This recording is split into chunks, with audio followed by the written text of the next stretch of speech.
BA. Great. Hello, everyone, and happy World Mental Health Day. Thank you for joining us on New Hampshire or New England First's 2020 Virtual University Day. My name is Alex Hill, and I'm the Safety Vice President of Team 1073, the FORCE team from Hollis, New Hampshire. Today, I'll be talking about the keys to a safety culture. Let's get into it. Items on our agenda this afternoon include essential equipment, the role of a safety captain, team procedures, and how to improve and uphold a stable safety culture. Essential equipment. A first aid kit is one of the most crucial items in your team's safety repertoire. It should have the following basic supplies: Band-Aids of varying sizes and qualities, for example, waterproof Band-Aids, gauze pads, bandage tape to hold the gauze pads in place, alcohol or antiseptic wipes, nitrile gloves, cold compresses. You always underestimate the amount of cold compresses you need, heavy-duty bandages for worst-case scenarios, scissors, burn gel, and Neosporin or an antibacterial topical ointment to help heal wounds. The first aid kit should be organized and labeled for easy access so the injury is tended to as fast as possible. Creating a battery spill kit. A battery spill kit is another one of the most crucial items to your team's safety. When used properly, it'll protect you and other members on your team from injuries caused by corrosive battery acid. A battery spill kit should contain baking soda, nitrile gloves, a dustpan, and a brush to keep contact with the battery acid to a minimum, an airtight container, and a bottle of water to dilute the battery acid once it is placed inside of the airtight container. When the spill is cleaned up, all waste should be disposed of properly. We keep instructions on the side of each of our battery spill kits. Picking a fire extinguisher is critical to your team's safety. You should make sure that your fire extinguisher is labeled as an ABC fire extinguisher, which deals with the 3 most common causes of fires. Different letters signify the different types of fire fuel that may occur. A is for wood, paper, cloth, trash, and other plastics. B is for flammable liquids, such as gasoline or oil. And C is for electrical fires. Don't forget to regularly inspect your fire extinguisher. Once you have received safety equipment, you should always make sure to maintain it. SDS binders. Any hazardous chemicals or materials that the team uses should be logged in an SDS binder. When purchasing a material, it should come with a safety data sheet. Otherwise, they can easily be found online. The safety data sheet will tell you what the material is, the levels of danger associated with the material, for instance, is the material corrosive, and how to treat a situation that includes this material. For instance, if an individual gets this material, say, on their arm, on their skin, how do you go about fixing that situation? Team 1073's SDS binder organizes our safety data sheets in alphabetical order in the back of our binder for quick access.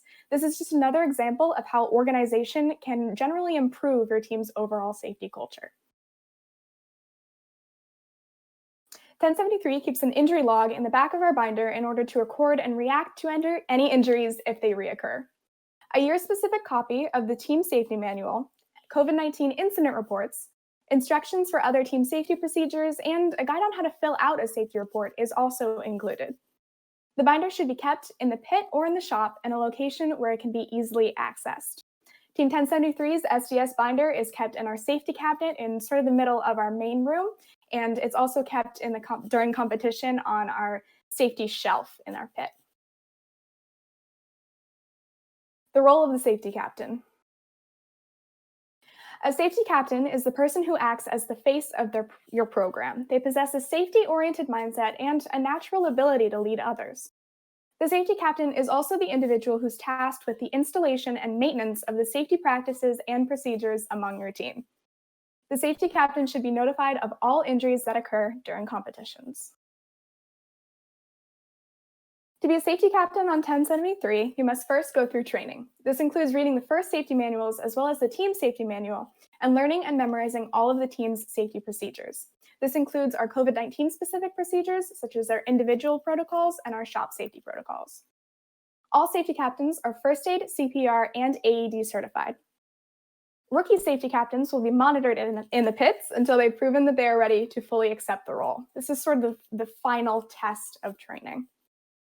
In the pits, a safety captain is not only expected to monitor their team's pit, but all of the pits in general. They're expected to look out for and prevent potential hazards.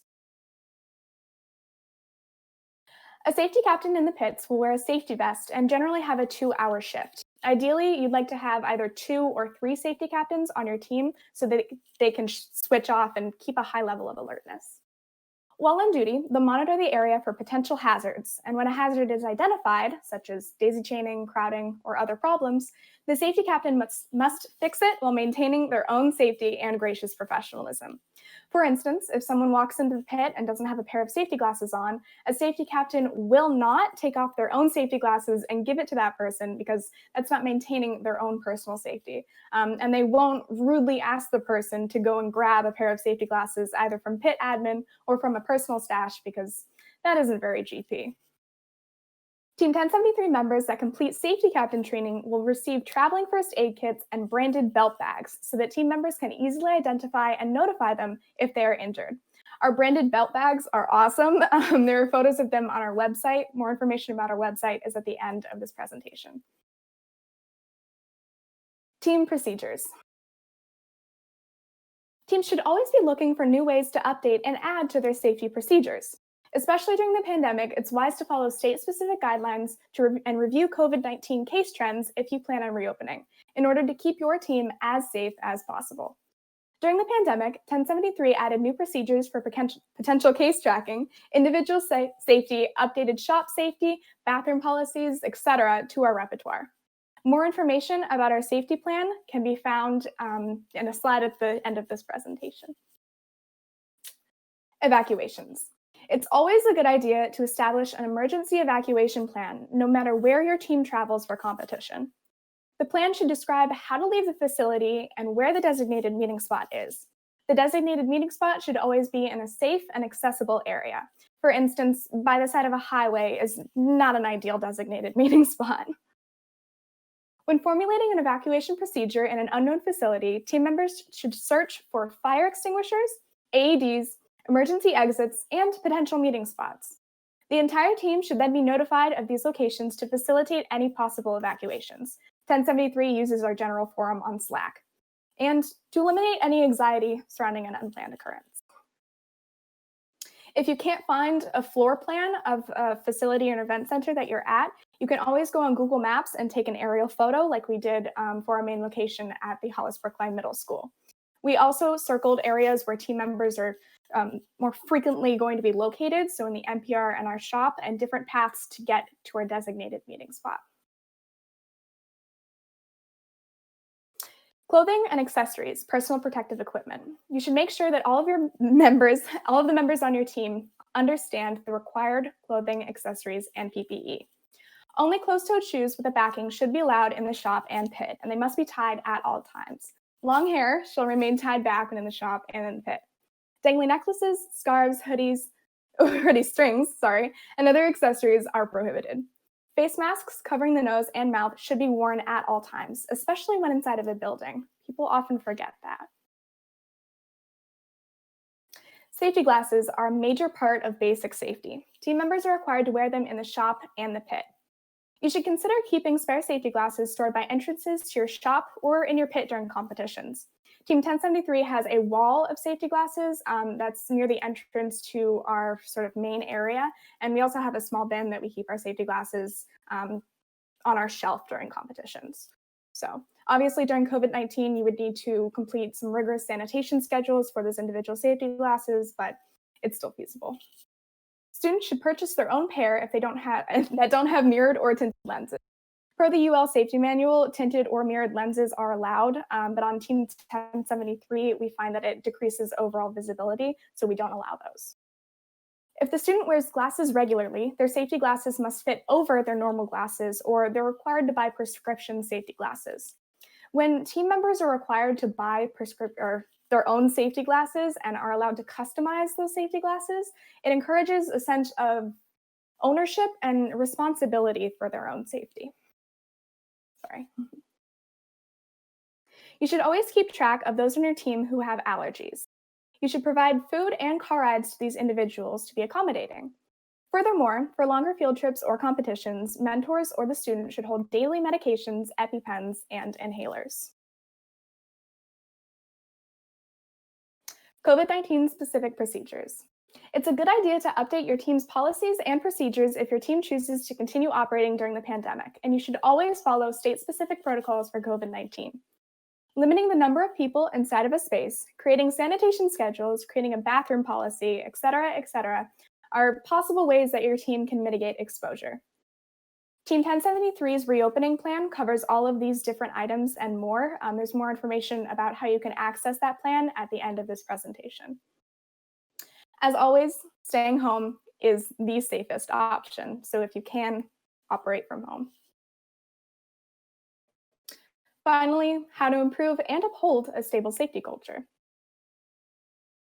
How to get a team AED, first aid, and CPR certified. Now, getting everyone certified isn't a priority, but it is a great way to set your team apart from the rest. You should tend to look to local law enforcement EMTs or firefighters to find people who are willing and able to certify your team. That person should be approved by the Red Cross, and they might be willing to help a nonprofit team of students obtain a certification at a cheaper cost. But overall, you should keep in mind that obtaining a certification is expensive and needs significant planning and coordination, especially in our current circumstances.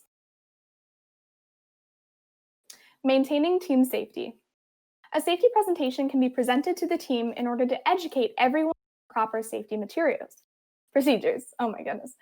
1073 members are asked to answer a safety question at all hands meetings and are required to sign a COVID-19 specific shop safety protocol during the pandemic. Additionally, our team creates a safety quiz based off of the FIRST safety manual and the Team 1073 safety manual before competition season. The goal of this quiz isn't really to challenge students, it's to educate them on core safety procedures before competitions. Obviously, we do present the safety presentation before we send this quiz out, but both students and mentors are required to earn a score of 100% to attend any competition. Members of our team are allowed to take this quiz more than once. Here are some examples of some safety questions that you might find on our safety quiz. So, if you injure yourself, please tell a safety captain or a mentor, or if a battery leaks, D, put on nitrile gloves, pour baking soda on it, and yeah. So, improving safety culture. FRC teams should always be looking to improve their safety equipment. 1073 has incorporated e-stop buttons into our pit. We also recently are in possession of an AED and a portable station, which can be used in both the pit and the shop. 1073 is always looking at key behaviors and mindsets in order to improve our safety culture. This is based off of the DuPont-Bradley curve, which is the ultimate organizational tool for businesses and organizations to identify what level of safety they're at and how they can improve. I'll go through the levels really quickly here. So the first level over here is the reactive level. That's basically safety based on natural instincts. And as you can see, the injury rates are pretty high in this level, but generally tend to trend downward as we go through. So the second level is dependent. This is safety based off of supervision, rules, procedures, and discipline. The next level is the independent level, which is based on safety, based on personal values and self-regulation. So you're caring for yourself, essentially. You're not exactly caring for other people, which is the last level, the interdependent level. So this is a level where everyone on the team is caring for not only themselves, but other people, and they have the knowledge to beneficially go about doing that. And this brings about this sense of organizational pride for your team's individual safety culture. Outreach. Outreach is also a large factor in safety culture and a culture of FIRST. By reaching out to other teams and community members about safety, your team shows that you are a valuable and knowledgeable asset. You show initiative by getting involved, both in FIRST and other outlets. Many teams create care packages with different first aid kit items and hand those out to other teams. This is a great example of outreach.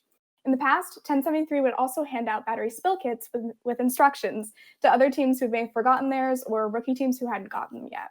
My predecessor, Vicky, would also hold impromptu safety meetings if a competition had neglected to schedule one, and that is a great way to facilitate relationships between other safety captains on different teams. and share necessary information about the venue center, such as safety exit points or fire extinguisher locations. For more information about our safety program, please visit frc1073.org/safety. For additional safety resources concerning 1073's operation during the pandemic, please email ceo@frc1073.org. Thank you so much. I think we're going to start transitioning into our questionnaire portion.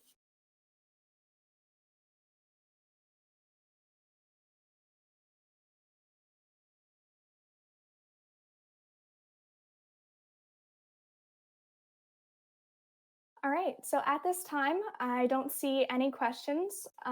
So thank you folks so much for having me. And it was a pleasure to be on New England First's Orange stream this year.